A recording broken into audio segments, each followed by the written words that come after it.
جبکہ ہر چیز کسی نہ کسی کام کی وجہ سے ہے، لیکن جب اہل عقل اس میں غور و فکر کرتے ہیں، اس کی گہرائی میں جاتے ہیں، تب انہیں پتا چلتا ہے کہ اس ایک چھوٹی سی چیز سے بھی اس پورے نظام کا کتنا بڑا تعلق ہے، کتنا بڑا ربط ہے، کتنا بڑا سلسلہ ہے، اور وہ اس بات میں غور و فکر کرتے ہیں۔ یہاں مفسرین نے کہا کہ کائنات میں غور و فکر کرنے والے دو قسم کے لوگ ہیں۔ ایک وہ ہیں جو بنانے والے، اس کارخانہ قدرت کو بنانے والا جو ہے اس کے وجود کے منکر ہیں، اور بس وہ اپنے ذوم میں یہ چیز کہتے ہیں کہ ایک دھماکہ ہوا اور یہ کائنات جو ہے وہ منصہ شہود میں آ گئی، جبکہ اسی دھماکے کو اگر اس دانا اور حکیم رب کے کن فیکون سے تعبیر کیا جائے تو انہیں اشکال اور شک پیدا ہوتا ہے۔ وہ جب کائنات کے کسی بھی شے کے بارے میں، اور اب تو انسان اس قدر ترقی کر چکا ہے کہ کائنات کے ہر گویا کہ شے کے بارے میں ایک ایک الگ الگ شعبہ بن گیا ہے، اور ہر شعبے کے ذریعے کائنات کی ایک ایک چیزوں پر ریسرچ کیا جاتا ہے۔ آسمانوں پر جو پھیلے ہوئے سارے نظام ہیں، اس کی تحقیق اور تفتیش کے لیے الگ الگ ایک نظام ہے، الگ الگ ڈپارٹ ہے، الگ الگ اصول ہے۔ دنیاوی نظام دیکھ لیجئے، ایگریکلچر کا نظام دیکھ لیجئے، پہاڑوں کا نظام دیکھ لیجئے، لیکن اس میں تحقیق کرنے والے دو قسم کے لوگ ہیں۔ ایک وہ ہے کہ جب اس شے کی وہ تحقیق، تفتیش، اس کو ڈسکور کرنے کے بعد اس کی جب تحقیق کرتے ہیں، اور جب اس کے اندر موجود عجائبات اور راز ان کے سامنے کھلتے ہیں تو وہ تعجب کرتے ہیں اس پر اور وہیں رک جاتے ہیں۔ لیکن ایک وہ ہے جو اس مصنوع، اس کائنات کے بنانے والے کو جانتا ہے، اس کے وجود کو جانتا ہے، تو جب وہ کائنات کے کسی راز اور کسی شے پر غور کرتا ہے اور اس میں موجود ان عجائبات اور حیران کن تسخیر عالم کو دیکھتا ہے تو وہ کہہ اٹھتا ہے کہ ربنا ما خلقت ھذا باطلا۔ وہ اس اسباب اور بنی ہوئی چیز کو دیکھ کر رک نہیں جاتا، بلکہ بنانے والے کی شان اور قوت اور اس کی قدرت اور علم کی طرف بڑھ جاتا ہے۔ مثلا غور کیجیے، آپ اس وقت میرے سامنے ڈائز رکھا ہوا ہے، اس کو دیکھنے اگر آپ غور سے دیکھیں گے تو آپ کا دماغ یہاں نہیں رکے گا، فوراً اس کے بنانے والے کی طرف چلا جائے گا۔ اس مائک کو دیکھیں گے، اس بلڈنگ کو اگر آپ دیکھیں گے مسجد کی، تو بندہ جب کسی مصنوع، کسی بنی ہوئی چیز کی طرف دیکھتا ہے تو عقل مند آدمی کا ذہن اسی پر رک نہیں جاتا، اسی پر مرکوز نہیں ہو جاتا، بلکہ فوراً ایک اس کے ذہن میں آگے والی بات آ جاتی ہے کہ اتنی شان سے بنانے والا کیسے ہوگا۔ تو جب ایک چھوٹی سی چیز کو، بنی ہوئی چیز کو دیکھنے کے ساتھ ہی بنانے والے کی طرف ذہن جاتا ہے تو اتنی بڑی مسحور کن کائنات جس کو دیکھ کر انسان حیران ہوتا ہے، یہ کیسے کہا جا سکتا ہے کہ محض ایک دھماکے اور ایک اتفاق، بغیر کسی ارادے کے، بغیر کسی بنائے کے یہ خود بن گئی ہے؟ تو یہ تو عقل کا سب سے بڑا دیوالیہ ہے۔ اس سے پہلے ہم نے الہاد پر جو پوری تقریر کی ہے وہ سورہ آل عمران کے ضمن میں وہ اس میں گزر چکی ہے۔ خیر، اس آیت کا ایک مرادی معنی جو آیت نمبر 191 تک کا تھا وہ ہم نے ذکر کی۔ اب آگے چلتے ہیں۔ یہاں یہ ذکر کر دیا گیا تھا کہ یہ زمین اور آسمان کی پیدائش، زمین اور آسمان کی پیدائش اور رات اور دن کا جو یہ اختلاف ہے کہ رات کا آنا، دن کا جانا، دن کا آنا، رات کا جانا، اللہ نے فرمایا لِأُولِي الْأَلْبَابِ، یہ عقل مندوں کے لیے نشانیاں ہے۔ بالکل بدو، بیکار، سست، کاہل جو جانتا ہی نہیں ہے اس کی اپنا وجود، انسان کا اپنا وجود کتنی بڑی کائنات، صرف اس کا کام ہوتا ہے کہ بس آئینے کے آگے کنگھی کر لیا اور چلا گیا، لیکن وہ کبھی اپنے پر غور نہیں کرتا کہ اس کو اللہ نے کیسے بنایا ہے، اور ایک نطفے سے کس طریقے سے وہ بچہ ماں کے، وہ جنین ماں کے بطن اور رحم کے اندر کس طرح وہ تخلیق پاتا ہے اور کس طرح وہ اپنے مرتبے اور مقام تک پہنچتا ہے۔ تو اللہ نے فرمایا اس میں غور کرنے والے جو ہے وہ عقل مند ہیں۔ اب سورہ آل عمران یہاں ختم ہو رہی ہے۔ اب اللہ رب العالمین کی بارگاہ میں جو عقل مند ہیں ان کا کیا مقام اور کیا مرتبہ ہے، اس سے پہلے بھی ہم نے ذکر کرنے کی کوشش کی، تھوڑی سی آواز کم کریں، اس سے پہلے بھی ہم نے ذکر کرنے کی کوشش کی کہ قرآن کریم میں چند نیک لوگوں کی دعائیں ہیں جنہوں نے اللہ رب العالمین جل وعلا سے فریاد کی، اللہ سے باتیں کی، تو اللہ کی معرفت ان کو اس طرح حاصل ہوئی کہ جب انہوں نے اللہ سے دعا کی یا اپنے مطالبات کو مانگا تو وہ اتنے ذہین تھے اور ان کو اللہ کی معرفت اس قدر حاصل تھی کہ انہوں نے اللہ سے بڑی چن کے چیز مانگی، اور ایسی چیز مانگی کہ جو اللہ کے علاوہ کوئی دے نہیں سکتا تھا، اور وہ رب کریم کو ان کی فریاد، ان کی ندا، ان کی دعا اتنی پسند آئی کہ اللہ نے ان کی حکایت کرتے ہوئے ان کے قول کو اپنے نبی کے سینے پر اتارا۔ جو میں کہہ رہا ہوں ذرا اس پر غور کیجئے گا۔ ایک تو وہ دعا جو اکثر سورہ آل عمران کے بالکل شروع میں ہے، جس پر ہم نے پوری بحث کی ہے کہ ربنا لا تزغ قلوبنا بعد اذ ہدیتنا وہب لنا من لدنک رحمہ انک انت الوہاب۔ اے اللہ میرے دل کو پلٹ نہ دینا ہدایت دینے کے بعد، ربنا لا تزغ قلوبنا بعد اذ ہدیتنا وہب لنا من لدنک رحمہ، اور اپنی جانب سے مجھے کامل رحمت عطا فرما، انک انت الوہاب، کہ بے شک تو بہت زیادہ عطا کرنے والا ہے۔ یہ دعا اللہ کی سمجھ اور معرفت، اور ان عقل مند لوگوں کو علم ہو گیا کہ رب کی ذات کتنی کامل ہے، تو رب سے کیا مانگا جائے گا، تو انہوں نے یہ بات مانگی۔ تو اللہ نے قرآن میں سورہ آل عمران کے شروع میں وہ بات اتاری ہے کہ دیکھیے حبیب ہمارے سے سمجھدار اور دانا لوگ اس قسم کی دعا کرتے ہیں۔ اسی طرح اب لوگ اپنی مرضی سے دعائیں کرتے ہیں، لیکن قرآن میں ان آئیڈیل لوگ اور ماڈل لوگ جو ہیں، جو رول ماڈل بنتے ہیں، کہ جن کو اللہ نے عقل اتنی کامل دی کہ ان کو اللہ کی بارگاہ کے آداب سمجھ میں آ گئے، اور اللہ سے کیا مانگنا ہے وہ سمجھ میں آ گیا۔ اسی طرح جب یہ سورہ آل عمران شروع ہوئی تو یہ دعا جس طرح میں نے عرض کی، ربنا لا تزغ قلوبنا بعد اذ ہدیتنا، یہ کمال دعا ہے یہ دعا، ربنا آتنا فی الدنیا۔ اسی طرح اب سورہ آل عمران ختم ہو رہی ہے، اس میں اللہ رب العالمین نے پھر ان دانا لوگوں کی دعاؤں کو ذکر کر کے یہ سورت اب ختم ہو رہی ہے، اور اس میں اللہ نے فرمایا کہ جو زمین و آسمان میں غور و فکر کرتے ہیں، رات و دن کے اختلاف میں غور و فکر کرتے ہیں، وہ کون ہے؟ فرمایا وہ عقل مند لوگ ہیں۔ جو عقل مند لوگ ہوتے ہیں وہ اتنا باریک کام کرتے ہیں۔ موٹی عقل والے کو تو فکر ہی نہیں، وہ سمجھتا بس روٹی پک گئی، کھا لیا، ہضم ہو گیا اور سو گیا۔ فرمایا نہیں، ان کو عقل ہی نہیں ہے، ان کو پتہ ہی نہیں کہ ان کو کیوں پیدا کیا گیا۔ فرمایا لیکن جو عقل مند لوگ ہیں وہ اس کائنات میں غور و فکر کرتے ہیں، اور ان عقل مند لوگوں کی پہلے نشانیاں کیا ہے وہ، اور پھر ان کی بولی کیا ہے۔ تو پہلے ان کی نشانی یہ ہے کہ یذکرون اللہ قیاما وقعودا، وہ اتنے ذہین لوگ ہیں کہ اپنا کوئی لمحہ اللہ کی معرفت اور اس کے شکر سے گویا کہ ایسا کوئی لمحہ نہ گزر جائے کہ جو ضائع ہو جائے، وہ اتنے ذہین لوگ ہیں۔ اور اللہ فرماتا ان کی ذہانت کیا ہے کہ انہوں نے بہت بڑا کام کر دیا۔ فرماؤ تو ساری مادی چیزیں، اصل ذہانت کیا ہے؟ یذکرون اللہ قیاما وقعودا، وہ جو ذہین لوگ ہیں جن کو اللہ ذہین کہتا ہے، اولو الالباب کہتا ہے، بار بار اس لفظ پر غور کیجئے، بات آگے اس پر ہی چلے گی۔ فرمایا ان کی نشانی یہ ہے کہ وہ قیام میں کھڑے ہو کر، قعود اور بیٹھ کر، وعلی جنوبہم اور اپنی کروٹ میں ہر حال میں اللہ کو یاد کرتے ہیں۔ یہ سمجھدار، انتہائی باریک بین، انتہائی فہیم المزاج، موٹی عقل کے نہیں، انتہائی باریک عقل کے لوگ، ذہین لوگ جو ہوتے ہیں، اللہ فرماتا ان کی عادت یہ ہے کہ وہ قیام کی حالت میں، وہ بیٹھنے کی حالت میں، وہ کروٹ کی حالت میں ہر حال میں اللہ کا ذکر کرتے ہیں، اور پھر لیٹے بھی ہوں تو ان کے ذہن میں یہی ہوتا ہے وَيَتَفَكَّرُونَ فِي خَلْقِ السَّمَاوَاتِ وَالْأَرْضِ، اور وہ غور و فکر کرتے رہتے ہیں آسمان و زمین کی پیدائش پر، اور پھر وہ کہتے ہیں ربنا ما خلقت ھذا باطلا، اے میرے مالک تو نے کسی اس کارخانہ حیات میں کسی چیز کو بیکار نہیں بنایا، سبحانک، تیری ذات ہر عیب سے پاک ہے، ہر نقص سے پاک ہے، فقنا عذاب النار، اب تو مجھے جہنم کی آگ سے بچا لے۔ اس کے بعد وہ یہ دعا کرتے ہیں ربنا انک من تدخل النار، ان کی دعا یہ ہوتی تھی ربنا انک من تدخل النار فقد احزیتہ، ربنا اے ہمارے رب، انک من تدخل النار فقد احزیتہ، اے ہمارے رب بے شک تو نے جسے جہنم میں داخل کیا تو تو نے اس کو رسوا کر دیا، وما للظالمین من انصار، اور نہیں ہے ظالموں کے لیے کوئی مددگار، ربنا اننا سمعنا منادیا، اے ہمارے رب بے شک ہم نے منادی ندا کرنے والے کی جو بلند آواز تھی جو ہمیں بلا رہی تھی، ینادی للایمان، ایمان کی طرف،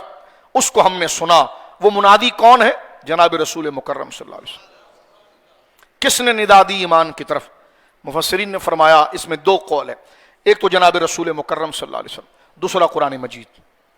ربنا اننا سمعنا، اے اللہ ہم نے سنا، منادین اس منادی کی آواز کو، ینادی للایمان جو ہمیں ایمان کی طرف بلا رہا تھا، ان آمنوا بربکم فآمنا، اے ہمارے رب بے شک سنا ہم نے منادی کرنے والے کو بلند آواز سے بلاتا تھا ایمان کی طرف، اور کہتا تھا ایمان لاؤ اپنے رب پر، تو ہم ایمان لے آئے۔ ربنا فاغفر لنا ذنوبنا وکفر عنا سیئاتنا وتوفنا مع الابرار، کیا چن کے چیز مانگی ہے۔ پھر وہ یہ کہتے ہیں کہ اے ہمارے مالک بخش دے ہمارے گناہوں کو اور مٹا دے، یا اللہ بخش دے ہمیں اور مٹا دے ہمارے گناہوں کو، ہماری تمام برائیوں کو، اور وتوفنا مع المسلمین وتوفنا مع الابرار، اور اپنے کرم سے موت دے ہمیں نیک لوگوں کے ساتھ۔ یعنی دنیا کی بھی ساری چیزیں مانگی، آخرت کی بھی ساری چیزیں مانگی، پھر آخر میں وہ یہ کہتے ہیں، پھر انشاءاللہ اس کی تشریح کی طرف چلتے ہیں۔ آخر ان کا قول یہ ہوتا ہے، رب کریم فرماتا ہے کہ ربنا وآتنا ما وعدتنا علی رسلک ولا تحزنا یوم القیامہ، اے ہمارے رب عطا فرما ہمیں جو وعدہ کیا تو نے ہمارے ساتھ اپنے رسولوں کے ذریعے، اور نہ رسوا کر ہمیں قیامت کے دن، انک لا تخلف المیعاد، بے شک تو وعدے کی خلافی نہیں کرتا۔ یہ سورہ آل عمران کے اندر ختم ہوتے ہوئے آخری چند دعائیں ہیں صالحین کی جو یہاں پر ذکر کی گئی۔ اچھا اب آ جائیے یہ دعا کہ میں نے آیت کریمہ گویا کہ 194 تک، 190 سے لے کر 194 4 آیتیں ہم نے پڑھی ہیں اور اس کا خلاصہ ترجمہ تھوڑا سا سمجھا ہے۔ ابھی جو پہلی آیت ہے نا جو یہاں پر ذکر کیا گیا کہ بے شک آسمانوں اور زمینوں میں کچھ کی جو پیدائش ہے اور رات اور دن کا جو اختلاف ہے، اس میں غور و فکر کرنے والے کون ہیں؟ فرما اہل علم ہے، اہل عقل ہے۔ اس آیت میں اللہ تعالیٰ نے اپنی الوہیت پر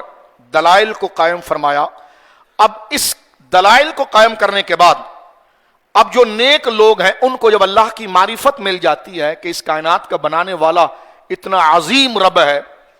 اور ایسا قادر و دانا رب ہے، تو پھر ان کا ظاہر، ان کا باطن، ان کی سوچ، ان کی چاہت سب اللہ کی بندگی میں لگ جاتی ہے، کامل عبودیت ان کو حاصل ہو جاتی ہے، اور وہ بندے دل سے بھی اللہ کے اسرار اور کائنات کے راز پر غور کرتے ہیں، زبان ہے تو اس پر ذکر کرتے ہیں، قیام کی صورت میں بھی اور رکوع کی صورت میں بھی، قاعدے کی صورت کے اندر بھی وہ اللہ رب العالمین جل وعلا کا شکر ادا کرتے ہیں۔ اور یہاں پر جو آگے فرمایا، یا اللہ ہمیں جس کو تو نے جہنم میں ڈالا اس کو تو نے رسوا کر دیا ہے، تو ہمیں بچا۔ اس میں حضرت امام رازی نے حضرت امام ابو حنیفہ کا یہ قول نقل فرمایا ہے کہ امام اعظم ابو حنیفہ رحمۃ اللہ علیہ کو دیکھ کر کسی نے کہا، کیونکہ آپ صاحب تقویٰ تھے اور بہت عظیم ہستی تھی، بہت بڑے اللہ کے ولی تھے، اس پر ہم نے تفصیلی گفتگو کرنے کا شرف مختلف نشستوں میں حاصل ہوتا ہے کہ حضرت امام اعظم ابو حنیفہ رحمۃ اللہ علیہ اللہ کے کتنے بڑے ولی تھے اور کتنے بڑے امام تھے۔ حضرت امام اعظم ابو حنیفہ رحمۃ اللہ علیہ تشریف لے جا رہے تھے۔ اب دیکھیں سمجھدار لوگوں کی سوچ کیا ہوتی ہے، ان کی اپروچ کیا ہوتی ہے، اور وہ دانا لوگ کس طریقے سے چیزوں کو برتتے ہیں۔ امام اعظم ابو حنیفہ کو دیکھ کر کسی نے کہا یہ بندہ جنتی ہے۔ لوگ کہنے لگے ان کا حلیہ دیکھیے، ان کا چلنا پھرنا دیکھیے، ان کی عبادت کو دیکھیے۔ لوگ کہنے لگے یہ جنتی ہیں۔ تو آپ نے فرمایا کہ میں جنت کے قبل لائق ہوں، اگر مجھے اللہ صرف جہنم سے بچا لے تو یہ اللہ کا بڑا کرم ہے۔ تو اب آپ دیکھیں یہ دانا لوگوں کا کمال کہ وہ خود نمائی کی طرف نہیں آتے۔ فرمایا میں کون سا جنتی اور میں نے کون سے ایسے کام کر لیے، اللہ رب العالمین جل وعلا مجھے جہنم سے بچا لے تو یہی اللہ کا سب سے بڑا کرم ہے۔ تو اس سے پتا چلا کہ جو دانا لوگ ہیں ان کی فکر کیا ہوتی ہے اور وہ کتنی سنجیدگی کے ساتھ اللہ رب العالمین جل وعلا کے معاملات کو دیکھتے۔ چند احادیث میں جامع ترمذی شریف سے عرض کر کے ایک خاص موضوع کی طرف آگے بڑھنا چاہوں گا، اور یہ حدیث اللہ رب العالمین جل وعلا کے ذکر سے متعلق ہے، کیونکہ یہاں پر یہ فرمایا گیا کہ جو دانا لوگ ہیں اولی الالباب، عقل مند لوگ ہیں،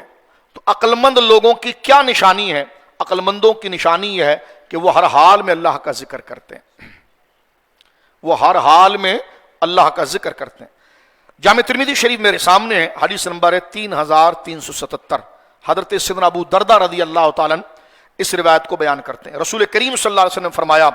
کیا میں تم کو اس چیز کی خبر نہ دوں جو تمہارا سب سے بہترین عمل ہو اور تمہارے مالک کے نزدیک سب سے پاکیزہ اور تمہارے سب سے بلند درجے کا باعث بن جائے اور تمہارے لیے سونے اور چاندی کی خیرات سے افضل ہو، اور جب کل تمہارا دشمن سے مقابلہ ہو تو تم ان کی گردنیں مارو یا وہ تمہاری گردنیں مارے، اور اس سے بڑھ کر ہو، یعنی سونا چاندی سے زیادہ، اور تمہارے لیے سب سے زیادہ ترقی سے زیادہ جو عمل ہے وہ میں بتاؤں؟ صحابہ نے عرض کی یا رسول اللہ کیوں نہیں؟ آپ نے فرمایا وہ اللہ کا ذکر ہے۔ لوگوں کو عادت ہے کہ وہ کانوں میں اگر وہ گویا کہ اپنی کوئی فزیکل ایکٹیویٹیز بھی کرتے ہیں، یا گاڑی چلاتے ہیں، یا موٹر سائیکل چلاتے ہیں، یا بائک چلاتے ہیں، یا وہ گویا کہ واک کر رہے ہیں، جو بھی کر رہے ہیں، تو کان میں گانے لگے ہوتے ہیں۔ یہ انتہائی درجے کے جاہل آدمی کی نشانی ہے، کیونکہ عقل مند آدمی کی نشانی قرآن یہ بتاتا ہے کہ وہ ہر حال میں خدا کا ذکر کرتا ہے، اور جاہل ہر حال میں شیطان کے پیچھے چلتا ہے اور گناہ کے پیچھے چلتا ہے۔ اب اس کا سوٹ بوٹ ہو یا بلا سے وہ کوئی چیف ہو یا باپ ہو، ہمیں اس سے کیا کرنا ہے؟ وہ جاہل ترین لوگ ہیں کہ جو اپنے آپ کو ان فسادات کے اندر لے کر آتے ہیں۔ اب تو حال یہ ہے کہ جناب لوگ سیاسی تنظیموں کے چکر میں اپنے مدرسوں میں بھی گانے بجا دیتے ہیں، اور پھر نسبت گویا کہ چشتیہ شریف کی اور دیگر بزرگوں کی طرف منسوب کرتے ہیں۔ یہ بدترین لوگ ہیں۔ قرآن کہتا ہے، ہم کسی پر طنز نہیں کرتے، قرآن نے کہا عقل مند وہ لوگ ہیں جو ہر حال میں خدا کے ذکر میں ہوتے ہیں۔ رسول کریم نے فرمایا کہ تمہارے لیے سب سے پاکیزہ اور بلندی کا سب سے بڑا باعث کیا ہوگا، اور تمہارے لیے سونا و چاندی کے خرچ کرنے میں اس سے بھی زیادہ تمہارے لیے ارج کیا ہوگا، یہاں تک کہ تم جہاد کے لیے نکلو اور تم اللہ کے دشمن کو مارو یا وہ تمہیں مارے، اس سے بھی زیادہ اجر کیا ہوگا؟ فرمایا یا رسول اللہ وہ کیا ہے؟ فرمایا اللہ کا ذکر ہے۔ تو بندہ گاڑی چلا رہا ہو کلمہ شریف پڑھے، پیدل چل رہا ہو کلمہ شریف پڑھے، حمد باری تعالیٰ پڑھے، نعت شریف پڑھ لے، مناجات پڑھ لے، وہ اپنے ذکر، یہ عقل مندی کی نشانی۔ اور پھر اس کے بعد وہ درجہ شروع ہوتا ہے کہ جب وہ اپنی زبان کو اور اپنے اٹھنے بیٹھنے کو، جب بیٹھتا ہے تو اللہ کی تسبیح پڑھتا ہے، اٹھتا ہے تو اللہ کی تسبیح پڑھتا ہے، کھانا کھاتا ہے تو اللہ کی تسبیح پڑھتا ہے، پانی پیتا ہے تو پہلے اللہ کی تسبیح پڑھتا ہے، پانی پی چکتا ہے، کھانا پی چکتا ہے تو اللہ کی تسبیح پڑھتا ہے، یہاں تک کہ بیت الخلاء میں جاتا ہے تب بھی وہ خاص تسبیح کا جو طریقہ ہے وہ پڑھتا ہے، جب نکل کر باہر آتا ہے تو پھر اللہ سے عافیت اور مغفرت کو طلب کرتا ہے، آئینہ دیکھتا ہے تب، لباس پہنتا ہے تب، چلتا ہے تب، کوئی اس کی تعریف کر دیتا ہے تب، کوئی حسین چیز بنا لیتا ہے تب، ہر حال میں وہ اللہ کے ذکر میں رہتا ہے۔ تو فرمایا کہ اللہ کی راہ میں کثیر مال خرچ کرنے سے بھی زیادہ افضل اجر کیا ہے؟ فرمایا اللہ کا ذکر ہے۔ حضرت معاذ نے کہا اللہ کے ذکر سے زیادہ کوئی چیز اللہ کے عذاب سے نجات دلانے والی نہیں ہے۔ تو ہمیں عادت ہونی چاہیے کہ چلتے پھرتے، مثال کے طور پر کوئی یہ کہے کہ جناب اب بندہ کیا، ظاہر سی بات ہے یہ تو محال عادی ہے، عادتاً ایسا نہیں ہے کہ بندہ ہر وقت زبان سے ذکر کرتا رہے، نہیں کر سکتا، ایک وقت کرے گا چپ ہو جائے گا، لیکن یہاں پر فرمایا گیا کہ وہ ذکر، وہ تفکر بھی کرتے ہیں، غور بھی کرتے ہیں، جو گاڑی بیٹھا ہے اس پر شکر کر رہا ہے،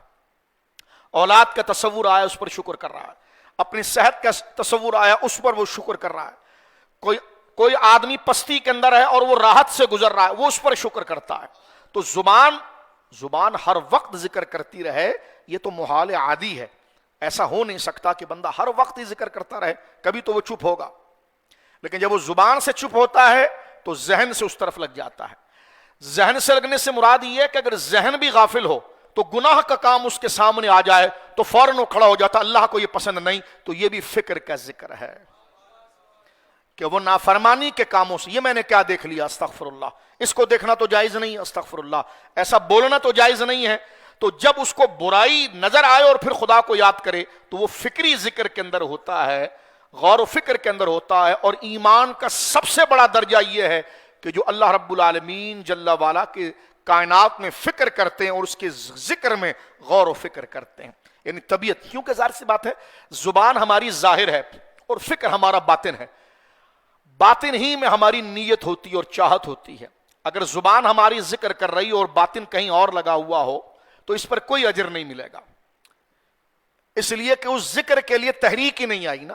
اس ذکر کے لیے جذبہ ہی نہیں آیا، اس ذکر کے لیے کوئی، ظاہر سی انما الاعمال بالنیات، آپ چاہے میں چاہوں، آپ چاہیں جتنا نیک کام کریں، لیکن ہم نے اس کام کرنے سے پہلے نیکی کو سوچا ہی نہیں تھا، وہ کام نیک ہے یہ کبھی احساس بھی نہیں کیا تھا، وہ کام اللہ کو پسند ہے اور اللہ اجر دیتا ہے یہ سوچا ہی نہیں تھا، تو وہ نیک کام انجام تو پا جائے گا لیکن اس پر ثواب نہیں ملے گا، کیونکہ ثواب عمل پر جب ملتا ہے جب پیچھے سے نیت اس کام کو کرنے کی ہو۔ اب وہ نیت جس قدر کامل ہوگی اجر اتنا بڑھتا چلا جائے گا۔ اس حدیث پاک نے اس کو بیان کی۔ ایک بات اور، جامع ترمذی شریف کی دوسری حدیث 2412 ذکر کے حوالے سے، ہماری ماں سیدہ ام حبیبہ رضی اللہ تعالیٰ عنہا،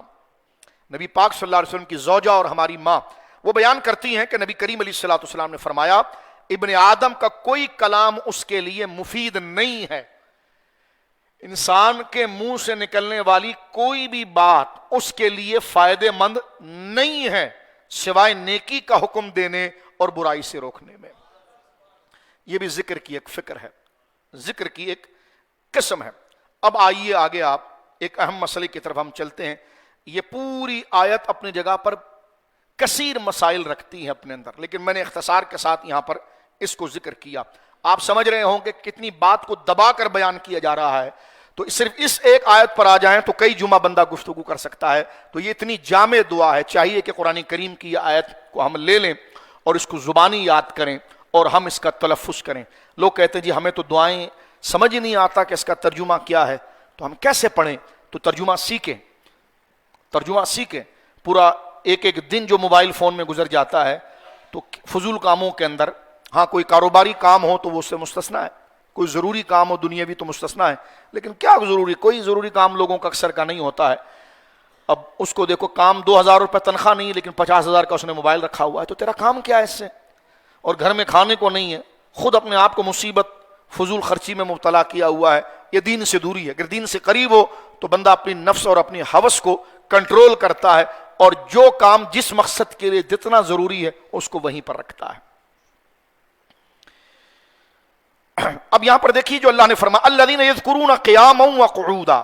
یہی آیت کو دوبارہ لے رہا ہوں، آیت نمبر 191، جو اللہ کی یاد کرتے ہیں کھڑے اور بیٹھے کروٹ میں۔ یہاں سے نماز کا حکم آ رہا ہے، کیونکہ اللہ کا ذکر جو ہے اس کی ایک تعبیر یہ بھی ہے کہ اللہ کے ذکر سے مراد نماز ہے، کیونکہ نماز میں قیام بھی ہوتا ہے، قعود بھی ہوتا ہے، سجدہ بھی ہوتا ہے، رکوع بھی ہوتا ہے، اور بیمار ہو جائے تو پھر بیٹھ کر بھی ہوتا ہے، پہلو میں بھی ہوتا ہے۔ تو گویا کہ ایک تفسیر اس کی ہے کہ یہاں پر عقل مند وہ لوگ ہیں جو کسی بھی حال میں اپنی نماز کو نہیں چھوڑتے۔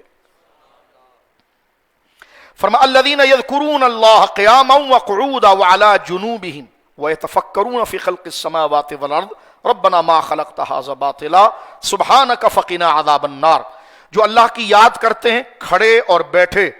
کروٹ میں اور لیٹے، ہر حال میں کرتے ہیں۔ اب یہاں سے دیکھیے ایک تعبیر اس کی امام رازی نے بڑی پیاری لکھی ہے۔ وہ فرماتے ہیں اللہ رب العالمین نے پہلے ذکر فرمایا یذکرون اللہ، وہ اللہ کا ذکر کرتے ہیں، یہاں سے زبان سے بندگی بیان کی جا رہی ہے کہ وہ زبان سے اللہ رب العالمین کی تعریف و توصیف بیان کرتے ہیں۔ پھر آگے فرمایا قیاما وقعودا وعلی جنوبہم، وہ اپنے کھڑے ہونے کی حالت میں، بیٹھے ہوئے کی حالت میں، کروٹ حالت میں اللہ کا ذکر کرتے ہیں۔ یہاں سے ظاہری اعضاء کی بندگی بیان ہو رہی ہے۔ اور پھر فرماتے ہیں یہ جو فرمایا نا وَيَتَفَكَّرُونَ فِي خَلْقِ السَّمَاوَاتِ وَالْأَرْضِ، اور وہ زمین و آسمان میں غور کرتے ہیں، تو اس میں قلب کی بندگی بیان ہو رہی ہے۔ تو گویا کہ بندگی کے تینوں طریقے، زبان کے ساتھ اللہ کا ذکر، نماز کی صورت میں پورے بدن کا ذکر، اور پھر اللہ رب العالمین کی کائنات اور اس کی دی ہوئی نعمتوں میں غور و فکر کرنا، جس طرح کہ امام اعظم کا ہم نے اگر تراویح پڑھ لی یا صلاۃ تسبیح پڑھ لی، پڑھنی چاہیے، اچھی بات ہے، اس کی ممانعت نہیں ہے، نہ اس کی معاذ اللہ پڑھنے والوں کی کوئی ہم توہین بیان کر رہے ہیں، میں اور آپ اس میں شریک ہے عمل کے لیے، ہم اسی میں اپنے آپ کو پارسا سمجھتے ہیں۔ امام اعظم ابو حنیفہ کو دیکھیے کیا کہا، ان کا ہر عمل سنت کے مطابق ہے، شریعت کے مطابق ہے، اور کسی نے کہا کہ دیکھو یہ جنتی ہیں، اور یقیناً وہ ساری علامات ہیں، لیکن آپ فرماتے ہیں یہ کیا کہہ رہے ہو میں جنتی ہوں، اللہ مجھے جہنم سے بچا لے تو یہی سب سے بڑا کرم ہے۔ تو یہ ہے وہ قلب کا ارادہ جو اللہ رب العالمین سے امید اور خوف کا مجموعہ، امید اور خوف کا مجموعہ۔ ایک ليلۃ القدر کو جاگ کر ہم سمجھتے ہیں کہ بڑے نیک ہو گئے، کسی بزرگ خاندان میں پیدا ہو کر سمجھتے ہیں کہ اللہ ہمیں ایسی بخش دے گا، یہ سب فضول اور ڈھکوسلے والی باتیں ہیں۔ اللہ رب العالمین بخشے گا عقیدے کی وجہ سے، ایمان کی وجہ سے، ٹھیک ہے۔ اگر بڑے خاندان میں ہونے سے بخش دیا جاتا تو کربلا والوں کو پھر کربلا جانے کی ضرورت نہ ہوتی. نسب باعث سے نجات ہے کب؟ جب ایمان اور اللہ کی توحید اور ایمان کو قبول کرتا ہو. تو یہ چھوٹی چھوٹی چیزیں ہم اپنے لیے فرمائشوں میں ہم پھنس جاتے ہیں کہ جناب میں نے آج گویا کہ اتنی رکعتیں پڑھ لی تو میں سب سے بڑا ساہوکار ہو گیا. تو امام اعظم کیا کہتے ہیں؟ کسی نے کہا تو آپ نے تو اتنے نیک اعمال کیے، آپ جنتی ہیں. فرما میرے لیے یہی کافی ہے میرے رب کا کرم کہ وہ مجھے جہنم سے بچا لے. یعنی لفظ جنتی خود کو کہتے ہوئے آر کر رہے ہیں، ڈرتے ہوئے کہ کہیں سے کبر نہ آ جائے، ریاکاری کا پہلو نہ آ جائے، بلکہ وہ کہتے ہیں میرے رب کا سب سے بڑا کرم تو یہ ہوگا کہ وہ مجھے جہنم سے بچا لے. اللہ اکبر. ایک تو اس میں عبادت کا یہ طریقہ بیان کیا گیا جو ہمارے سامنے اس بات کو واضح کیا گیا. اب اس میں یہ جو کہا گیا کہ وہ قیام کی حالت میں بھی اللہ کا ذکر کرتے ہیں، قاعدے کی حالت میں بھی کرتے ہیں. یہاں سے نماز کے چند مسائل کو ہم سمجھتے ہیں اور اپنی گفتگو کو ختم کرتے ہیں. سب سے پہلے دار قطنی کی حدیث ہے، بلکہ میں یہاں سے دار قطنی اور بخاری شریف میں روایت موجود ہے. حضرت عمران بن حسین بیان کرتے ہیں کہ مجھے ہاضمے کی بڑی شدید خرابی کی بیماری لگ گئی تھی. شدید میرے ہاضمے کی خرابی کی بیماری تھی. میں گویا کہ نماز عام آدمی کی طرح نہیں پڑھ سکتا تھا. پیٹ میں اس قدر تکلیف تھی اور پیشاب کے مقام پر اس قدر تکلیف تھی کہ میں اس بے چینی سے بڑا کانپتا تھا. تو کہتے ہیں میں نے حضور علیہ الصلوۃ والسلام کو جب اپنا یہ مرض بیماری کا بیان کیا اور عرض کیا یا رسول اللہ صلی اللہ علیہ وسلم مجھے یہ مرض کان ابی بواسیر فسألت رسول اللہ صلاۃ المریض مریض ہے. تو میں نے جب اس مرض کے بارے میں حضور سے کہا تو رسول کریم صلی اللہ علیہ وسلم سے جب میں نے عرض کیا تو آپ نے فرمایا نماز کھڑے ہو کر ادا کرو. اگر اس کی طاقت نہ ہو تو بیٹھ کر، اور اس کی طاقت نہ ہو تو کروٹ پر لیٹ کر. اور نسائی شریف میں روایت ہے اگر اس کی طاقت نہ ہو تو سر کے بل لیٹ کر نماز ادا کرو، کیونکہ اللہ تعالیٰ کسی کو طاقت سے زیادہ تکلیف نہیں دیتا. حدیث سن لیجئے پھر اس مسئلے کو ہم آگے بیان کرتے ہیں. دار قطنی میں حضرت مولا کائنات علی شیر خدا رضی اللہ تعالیٰ سے روایت ہے. حضرت علی کہتے ہیں نبی کریم علیہ الصلوۃ والسلام نے فرمایا، آپ نے فرمایا مریض اگر کھڑے ہونے کی طاقت نہ رکھتا ہو تو کھڑے ہونے کی طاقت رکھتا ہے تو کھڑے ہو کر نماز ادا کرے، اور کھڑے ہونے کی طاقت نہیں رکھتا تو بیٹھ کر نماز ادا کرے. اگر سجدے کی طاقت نہیں رکھتا تو اشارے سے نماز ادا کرے، اور سجدے کا اشارہ رکوع کے اشارے سے نیچے ہو. سن لیجئے اس بات کو، آگے اس میں مسئلہ چلے گا. سجدے کا اشارہ رکوع کے اشارے سے نیچے ہو. اگر بیٹھنے کی طاقت نہ رکھتا ہو تو دائیں کروٹ پر لیٹ کر نماز ادا کرے، چہرہ اس کا قبلے کی طرف، اس حال میں کہ اس کا چہرہ قبلے کی طرف. اگر اس کی طاقت نہ رکھے تو دائیں کروٹ پر سر کے بل لیٹ کر نماز ادا کرے جبکہ پاؤں اس کے قبلے کی جانب ہو. تو گویا کہ اس پر تو مکمل اجماع ہے کہ اگر کھڑے ہو کر پڑھنے کی طاقت ہے مکمل تو وہ کھڑے ہو کر نماز اپنی پڑھے گا. کھڑے ہونے کی طاقت نہیں ہے اس کی تو بیٹھ کر پڑھے گا. بیٹھنے کی طاقت نہیں ہے تو کروٹ میں لیٹ کر پڑھے گا. ہاں اس میں امام شافعی اور امام اعظم کا قول ہے. امام اعظم ابو حنیفہ رحمۃ اللہ علیہ کہتے ہیں کہ کروٹ میں لیٹ کر نماز پڑھنا، جب اللہ رب العالمین محفوظ فرمائے کہ ایسا مرض لگے کہ بندہ کروٹ میں نماز پڑھے اور اس کی عقل حاضر ہے اور اس کو پتا ہے یہ نماز کا وقت ہے، تو جب تک عقل اس کی سلامت ہے تو نماز اس سے ٹلے گی نہیں، تو وہ کروٹ میں نماز پڑھے. امام اعظم کہتے ہیں کروٹ میں نماز پڑھنے سے بہتر یہ ہے کہ وہ چت لیٹ کر نماز پڑھے. چت لینے سے مراد یہ کہ پیٹ کے بل وہ لیٹے. اس میں امام اعظم اس کی افضلیت نماز دونوں طریقے سے ہو جائے گی. امام اعظم کہتے ہیں افضل ہے چت لیٹنا. چت لینے سے مراد آپ کا سینہ آسمان کی طرف ہو، یعنی پشت کے بل جس کو آپ کہتے ہیں، گدی کے بر لیٹنا، سیدھا لیٹنا. یہ ایئر کنڈیشن آپ کو سلا تو نہیں رہا، یہ آپ کو تازہ کرنے کے لیے رکھا ہے، سونے کے لیے نہیں رکھا. تو مسئلہ ذرا سمجھے آپ، ٹھیک ہے. یہ اس لیے لگایا گیا تاکہ آپ اور ریلیکس ہو کر میں اور آپ بات کو سمجھیں. یہ نہ ہو کہ آنکھیں کھلی ہوئی اور سر دماغ سو رہا، ایسا نہ کریں. تو اب یہ دیکھیں کروٹ میں اور چت لیٹنا جس کو کہتے ہیں کہ پشت کے بل لیٹنا، امام ابو حنیفہ کے نزدیک اگر مریض اس درجے پر پہنچ جائے تو اس کے لیے کروٹ لیٹ کر نماز پڑھنے سے افضل، اس کروٹ میں بھی ہو جائے گی لیکن زیادہ افضل یہ ہے کہ وہ چت لیٹ کر نماز پڑھے. آپ فرماتے ہیں اس کی وجہ ایک اخری بڑی پیاری بیان کرتے ہیں. فرمایا اگر کروٹ میں نماز پڑھے گا تو رکوع سجود اس کے پاؤں کی طرف جائے گا، لیکن اگر وہ لیٹے اس طرح کہ قبلے کی طرف اس کی پاؤں ہے اور اس کے سر کو اٹھا لیا جائے، ٹھیک ہے، اب اگر وہ رکوع سجود کا اشارہ بھی کرے گا تو وہ قبلے کی طرف جائے گا. تو اس لیے فرمایا جہت قبلہ کی افضلیت کی وجہ سے امام ابو حنیفہ رحمۃ اللہ علیہ کے نزدیک اللہ رب العالمین ایسے مرض سے محفوظ فرمائے، اور یہ مرض جن کو ہے تو اللہ اپنے حبیب کے صدقے شفا عطا فرمائے. اگر ایسی کیفیت بن جائے تو پھر کروٹ سے نماز پڑھنے سے زیادہ بہتر، افضل، زیادہ ثواب اس میں ہے کہ وہ چت لیٹ کر نماز پڑھے. اسی طرح ایک مسئلہ یہاں پر اور سن لیجیے آپ. اگر کوئی شخص بے ہوشی کی حالت کے اندر چلا گیا اور اس حالت کے اندر وہ پہنچ گیا کہ ایک دن اور ایک رات کی نمازیں اس کی نکل گئیں، تو پھر اس کی قضا نہیں ہے. ان نمازوں کی قضائیں نہیں ہوں گی کہ جب وہ اس کا پاگل پن، بے ہوشی، یعنی اس طرح اس کا علاج ہوا کہ وہ اتنا لمبا بے ہوش رہا کہ ایک دن اور ایک رات کی نمازیں اس میں چلی گئی، تو اس کی قضا نہیں. اور صاحب فتح القدیر علامہ ابن حمام رحمہ اللہ فرماتے ہیں کہ اگر 5 نماز یا 5 سے کم نماز ہوگی تو اس کی قضا کی جائے گی. ایک بندہ ایسا ہے کہ جس کی عقل حاضر ہے لیکن بندہ بدن کو جنبش نہیں دے سکتا، اور علماء نے یہاں پر لکھا ہے اگر سر سے اشارہ کرنے کی طاقت بھی نہ ہو، سر سے اشارہ کرنے کی طاقت بھی اسے نہ ہو، تو آنکھوں اور دل، ابروں سے اشارہ کرنا جائز نہیں ہے، بلکہ وہ نماز کو مؤخر کرے گا. اب وہ جو نمازیں اس حالت کے اندر اس کی نکل رہی ہے تو ان نمازوں کی پھر وہ قضا کرے گا. ایک صورت میں ہے. اور دوسرا یہ ہے کہ اگر وہ سرے سے بے ہوش ہو گیا، اللہ اکبر، کہ ایک رات اور ایک دن کی مکمل نمازیں چلی گئی، تو ان ساری نمازوں کی قضائیں نہیں ہیں. 5 یا 5 سے کم نمازیں گئی، 5 نمازیں ابھی ہوئی ہیں اور اس کو ہوش آ گیا تو ان 5 کی قضا کرے گا. 5 کے بعد اگر وہ رات میں داخل ہوا، رات کی نماز چلی گئی، تو پھر رات والی نماز جب دن کے ساتھ جڑ جائے تو پھر اتنی نمازیں نکلنے سے اس پر قضا نہیں ہے. 5 ہے اور 5 سے کم ہے تو وہ قضا نماز پڑھے گا. یہ نماز کا حکم ہے. اللہ رب العالمین ہمیں اس کی سمجھ کی توفیق عطا فرمائے. یہاں پر ہم بحث کو ختم کرتے ہیں. جب ایک شخص اتنا مریض ہے کہ اشارے سے بھی نماز ادا نہیں کر سکتا لیکن اس کا ہوش صحیح سلامت ہو، تو جب وہ تندرست ہوگا تو نماز کی قضا کر لے گا، جس طرح میں نے ابھی آپ کے سامنے عرض کیا.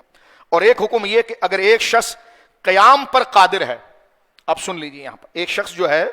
وہ قیام پر قادر ہے، کھڑے ہو کر وہ نماز پڑھ سکتا ہے لیکن سجدہ نہیں کر سکتا، تو یہ سن لیجئے کہ سجدہ جو ہے، قیام جو ہے نا، وہ سجدے کا وسیلہ ہے. قیام تھا اس لیے کہ بندہ سجدے تک جا سکے لیکن اگر کسی کو ایسا مرض لگ گیا کہ وہ زمین پر بیٹھ کر سجدہ نہیں کر سکتا، تو اب قیام جو تھا وہ سجدے کے لیے تھا. جب اس سجدہ کرنے کی طاقت اس کے اندر نہیں رہی، ایسی بیماری اس پر لگ گئی ہے، تو اس پر سے قیام ساقط ہو گیا ہے. اب یہ نہیں ہے کہ اب بعض لوگوں کو دیکھا گیا ہے کہ وہ بیٹھ کر نماز پڑھتے ہیں، اس لیے پڑھتے ہیں کہ واقعتاً وہ سجدہ نہیں کر سکتے تو ان کو کھڑے ہونے کی بھی ضرورت نہیں ہے، اس لیے کہ اب اس کے لیے بیٹھنا ہی افضل ہے، قیام اس کے لیے افضل نہیں ہے کہ وہ کھڑے ہو جاتے ہیں پھر بیٹھ جاتے ہیں اور پھر بیٹھ کر ساری نماز کرسی پر اشارے سے پڑھتے ہیں. ایسا نہیں،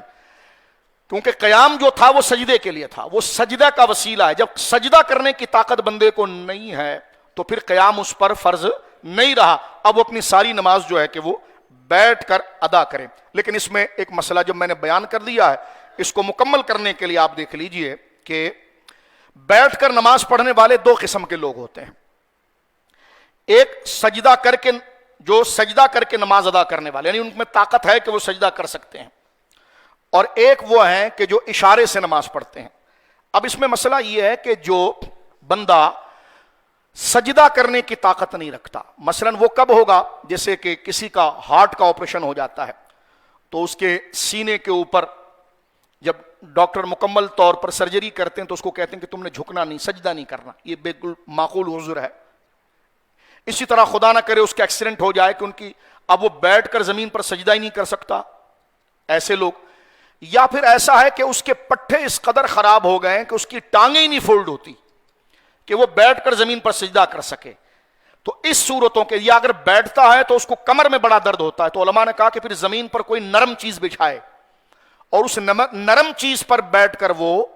نماز ادا کرے، کیونکہ کرسی پر نماز ادا کرنا تعظیم سے دور ہے. لیکن اس کے لیے جائز اور تعظیم ہے کہ جو اس کا مستحق ہے. ابھی میں عرض کرتا ہوں. لیکن جو اس کا مستحق نہیں ہے،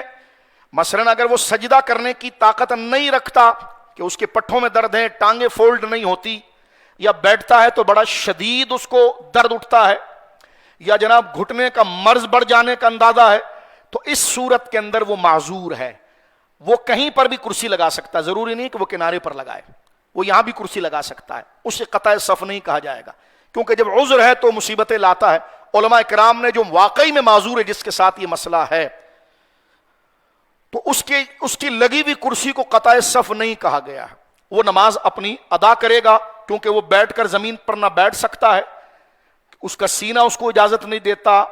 یا جناب اس کا آپریشن ہوا ہے, ڈاکٹر نے منع کیا ہے کہ وہ زمین پر بیٹھ کر سجدہ کرے گا تو زخم بڑھ جائے گا, یا اس کے پاؤں جو ٹانگیں ہیں وہ فولڈ نہیں ہوتی, پٹھے اس طرح اکڑ جاتے ہیں, وہ اگر بیٹھتا ہے پاؤں سن ہو جاتا ہے, یا اس کا مرض بڑھ جاتا ہے, یا اس کی مرض کی شدت درد بڑھ جاتا ہے, ان تمام لوگوں کے لیے کھڑے ہو کر, کیونکہ سجدہ نہیں کر سکتا, کھڑے ہو کر وہ نماز پڑھ لے اشارے سے, یا اگر وہ کرسی پر بیٹھ کر نماز پڑھتا ہے تو شریعت نے ایسے بندے کے لیے اجازت دی ہے. لیکن ایسے بندے کو میں بہت ڈیٹیل سے بیان کر رہا ہوں, ایسے بندے کے لیے اجازت یہ ہے کہ پھر جب وہ اشارے سے اس نے پڑھنا ہے تو پھر اس نے رکوع بھی اشارے سے ہی کرنا ہے اور سجدہ بھی اشارے سے کرنا ہے. بعض دوستوں سے ایسا دیکھا گیا ہے کہ وہ سجدہ جو ہے, سجدہ اور رکوع اشارے سے کرنا چاہتے ہیں, لیکن رکوع وہ حقیقی کر دیتے ہیں, یعنی مکمل جھک جاتے ہیں گھٹنے تک, جبکہ حدیث ابھی گزری ہے کہ رکوع میں کم جھکا جائے گا, سجدے میں زیادہ جھکا جائے گا. اور آپ ہیں ہی ایسے مریض کہ آپ سجدہ کر ہی نہیں سکتے, تو آپ پر اشارہ ہے. تو اشارے کے لیے ضروری ہے کہ صرف اپنی گردن اور تھوڑی سی کمر کو ہلائے, وہی رکوع کی کیفیت ہوگی. پورا جھک جانا یہ اس کے لیے نہیں ہے جو اشارہ کرتا ہے, کیونکہ وہ تو حقیقی رکوع ہوگا. اور سجدے کے اندر بھی ضروری نہیں ہے کہ وہ استلام جس طرح کرتے ہیں تو اس طرح ہاتھ آگے نکالا جائے اور آگے نکال کر پھر سجدہ کیا جائے, نہیں. پہلے رکوع کے لیے جتنا تھوڑا جھکا تھا اشارتاً, اپنے سر کو جھکایا تھا اور اپنی پشت کو تھوڑا جھکایا تھا, اس سے زیادہ وہ جھکا لے اپنے سر کو اور اپنی پشت کو, یہ سجدے کا اشارہ ہو جائے گا. لیکن ایک شخص ایسا ہے کہ سجدہ وہ کر سکتا ہے لیکن زمین پر نہیں کر سکتا, تو علماء نے کہا ہے کہ پھر وہ اشارہ نہیں کرے گا سجدے کا. یہ کرسی کے مسائل ذرا اہم ہے, ذرا سن لیجیے آپ. پھر وہ اشارہ نہیں کرے گا کیونکہ وہ سجدہ کر سکتا ہے لیکن فلور پر جا کر نہیں کر سکتا, زمین پر جا کر نہیں کر سکتا. تھوڑا اونچا ہو تو کر سکتا ہے, تو علماء نے پھر کہا ہے کہ آدھا گز یعنی 9 انچ کا کوئی ٹیبل سامنے رکھے. 9 انچ کا جو زمین سے 9 انچ کی مسافت پر, جو قرآن نے اس کو, کیونکہ فقہ کے اندر اس کو گویا کہ ایک ذراع ذکر کیا گیا, تو 9 انچ کا سامنے کوئی ٹیبل ہو, اور وہ ٹیبل ایسا ہو کہ جو کسی نے پکڑا نہ ہو. سرکار کے ایک صحابی تھے, حضور تشریف لائے تو وہ نماز پڑھنے لگے تو ان کے بچے نے لکڑی پکڑی تھی اور وہ سجدہ کر رہے تھے, تو سرکار نے فرمایا نہیں یہ جائز نہیں, تم اشارہ کرو, یا پھر ایسی چیز رکھو جو زمین پر رکھی ہوئی ہو, جس کو دبانے سے, جس کے ٹاپ کو دبانے سے, جس کے اوپر کے حصے کو دبانے سے وہ زمین کے نیچے نہ جائے, اور اس کا اعتماد اور جڑا ہوا زمین کے ساتھ ہو. یہ نہ ہو کہ ایک پھٹا لگا ہوا ہو یا تکیہ سامنے ہو. تو لہذا جو فلور پر سجدہ نہیں کر سکتا لیکن کچھ اوپر سے کر سکتا ہے, اس کو چاہیے کہ اپنے آگے ایک ٹیبل اس طرح کا رکھے کہ جو 9 انچ کا ہو, پھر اس ٹیبل پر سر رکھے, وہ یہ اس کا حقیقی سجدہ ہوگا. سمجھ رہے ہیں آپ؟ تو یہ تو ہو گیا ان لوگوں کا مسئلہ. تو اب آپ اندازہ لگائیے جن کو مرض ہے ان کے لیے ماحول ہے, اور جن کو مرض نہیں ہے تو ان کی نماز کرسی پر کیسے ہو جائے گی. اسی لیے علماء نے اس مسئلے کو ذکر کیا کہ ایک بندہ فلور پر سجدہ کر سکتا ہے, فلور پر سجدہ کر سکتا ہے لیکن رکوع نہیں کر سکتا,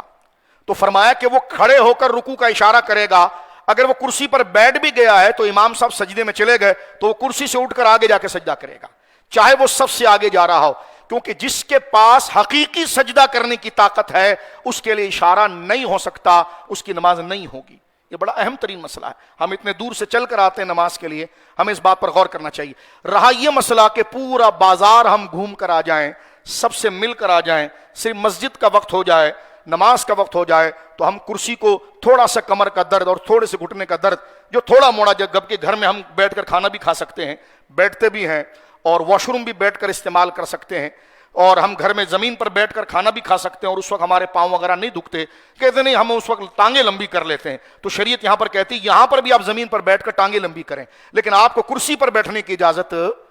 نہیں ہوگی کیونکہ یہ نماز نہیں ہوگی، فرض نماز نہیں ہوگی، تو ہر طرف سے گھوم کر آنا اور کرسی لے کر بیٹھ جانا اور بیٹھ کر گویا کہ نماز ادا کرنا تھوڑی دیر کے گویا کہ تھوڑے درد اور تھوڑی تکلیف کی بنا پر، تو جب ایسے شخص کے لیے کہ جو واقعی میں معذور ہیں اس کے لیے اتنے احتیاط ہے، تو تھوڑے بہت درد والے شخص کو کہ جو اچھی طریقے سے زمین پر بیٹھ سکتا ہے، چاہے پالتی ڈال کر بیٹھے، اگر وہ ایسا نہیں بیٹھ سکتا جیسے اطیات میں بیٹھتے ہیں، تو اگر وہ پالتی ڈال کر بھی بیٹھ سکتا ہے تب بھی وہ زمین پر نماز پڑھے گا، کیونکہ حضور علیہ الصلوۃ والسلام نے اپنی نمازیں زمین پر بیٹھ کر پڑھی ہے،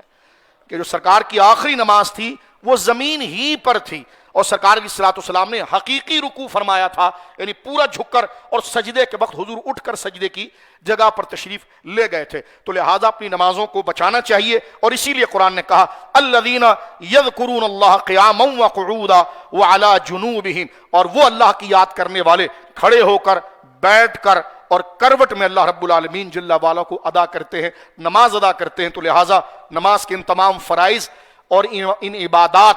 اور اللہ کے جو صالحین بندے ہیں جو ان کا کمال یہاں پر ذکر کیا گیا ہے، اس کیفیت کو اللہ رب العالمین جل وعلا ہمیں حاصل کرنے کی توفیق عطا فرمائے۔ لہٰذا جن کے ساتھ مرض لگا ہوا ہے وہ پوری آزادی کے ساتھ چاہیں تو صف کے بیچ میں بھی کرسی لگائیں تو حرج نہیں ہے، صف کے کنارے پر بھی کرسی لگائیں تو حرج نہیں ہے، اور جس کو یہ نہیں ہے جیسی صورت بیان کی گئی ہے وہ سب سے پیچھے بھی کرسی لگائیں گے تو ان کی نماز نہیں ہوگی۔ جب اتنے دور سے میں اور آپ نماز کے لیے چل کر آ گئے یار، تو 5 منٹ یا 2 منٹ 4 منٹ کی نماز ہے، اس کو اگر ہم بیٹھ کر پڑھ سکتے ہیں تو ہمیں بیٹھ کر ہی پڑھ لینا چاہیے۔ اگر ایسا عذر ہے، اللہ رب العالمین جل وعلا ہمیں نمازوں کی حفاظت کی توفیق عطا فرمائے۔